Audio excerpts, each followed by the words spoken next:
गहरे जंगल के बीच एक पुराना मनोरंजन पार्क था जिसका नाम था हॉररवुड पार्क। यह कभी लोगों के बीच काफी लोकप्रिय था, लेकिन एक भयानक हादसे के बाद इसे बंद कर दिया गया। लोग कहते थे कि वहाँ के झूले, रोलर कोस्टर और अन्य सवारी आत्माओं के कब्जे में है। यह कहानी उसी पार्क की है जहाँ 4 दोस्त रोहित, स्नेहा, अनिकेत और पूजा अपनी हिम्मत को परखने के लिए गए थे।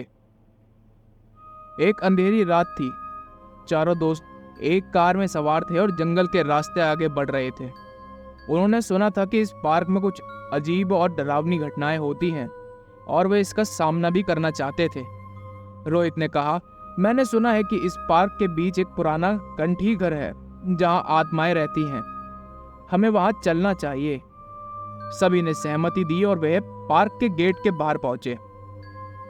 गेट जंग लगा हुआ था और हल्का सा खुला भी था। भीतर घुसते ही उन्होंने एक ठंडी हवा का झोंका महसूस हुआ। हर तरफ अंधेरा था और पेड़ों के बीच कुछ अजीब आवाजें आ रही थी। पार्क के भीतर उन्हें पुराने झूले और टूटी फूटी सवारी दिखाई दी। स्नेहा ने एक पुराने रोलर कोस्टर की ओर इशारा किया जिसका ट्रैक टूटा हुआ था। यहाँ पर एक बार एक बड़ी दुर्घटना हुई थी। उसने कहा, लोग कहते हैं कि यहाँ आत्माएं रहती हैं। अनिकेत ने हंसते हुए कहा, यह सब बकवास है, आत्माएं कहाँ होती हैं।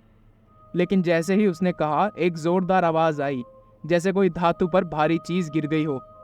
चारों दोस्तों ने चौंक कर उस दिशा में देखा, लेकिन वहां कुछ भी नहीं था। पूजा ने डरते हुए कहा, चलो हम यहाँ से वापस जाते हैं। लेकिन रोहित ने उसे शांत किया और कहा कि यह सिर्फ हवा होगी। उन्होंने पार्क के बीच में स्थित उस कंठी घर के बारे में सुना था और आगे बढ़ना उनके लिए बहुत ही जरूरी था।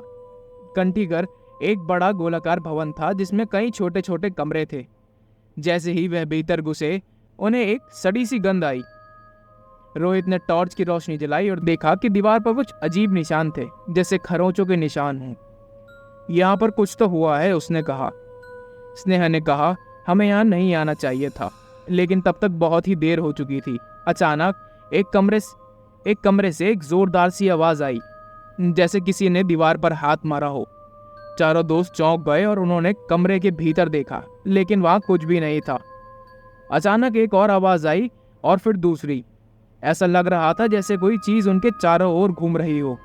पूजा ने डरते हुए कहा, हमें यहाँ से भागना चाहिए, और वह सभी दरवाजे की ओर भागने लगे, लेकिन दरवाजा बंद था। रोहित ने उसे खोलने की कोशिश भी करी, लेकिन वह हिल भी नहीं रहा था। आप चारों दोस्त सच में डर गए थे। उन्होंने खिड़कियों की ओर देखा, लेकिन वह सब बंद थी। तभी एक और आवाज आई और उन्होंने देखा कि एक परछाई दीवार पर घूम रही थी। यह परछाई बड़ी थी और उसके हाथ भी बहुत बड़े और लंबे थे। अनिकेत ने कहा, यह क्या है, हमें यहाँ से निकलना ही होगा। और उन्होंने दरवाजा फिर से खोलने की कोशिश करी, लेकिन दरवाजा जैसे अटक ही गया था। तभी परछाई धीरे धीरे उनकी ओर बढ़ने लगी। रोहित ने टॉर्च की रोशनी उस पर डाली, लेकिन वहां पर कुछ भी नहीं था। स्नेहा ने कहा, क्या हमने किसी आत्मा को जगा दिया है? और तभी कंठी घर के भीतर हवा में एक तेज चीख गूंजी।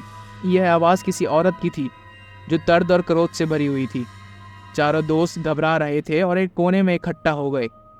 वह सब समझ नहीं पा रहे थे कि यह हो क्या रहा है। तब अचानक दरवाजा खुद ही खुल गया। रोहित ने कहा, भागो, और चारों दोस्त बाहर की ओर भागे।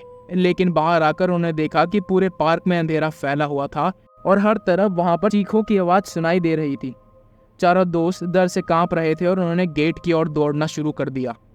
लेकिन गेट के पास पहुंचते ही उन्होंने देखा कि गेट अब बंद था।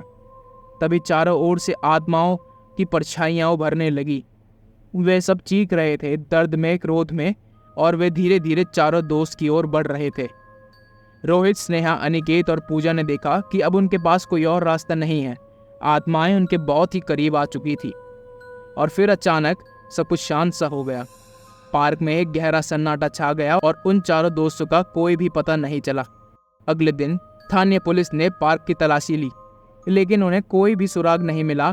और आज तक हॉररवुड पार्क में जो भी जाता है वह कभी वापस नहीं आता। लोग कहते हैं कि आत्माएं अभी भी वहां पर घूम रही हैं और वे किसी भी जीवित व्यक्ति को अपने साथ ले जाती हैं। और इस तरह हॉररवुड पार्क हमेशा के लिए बंद हो गया, एक डरावनी कहानी के रूप में।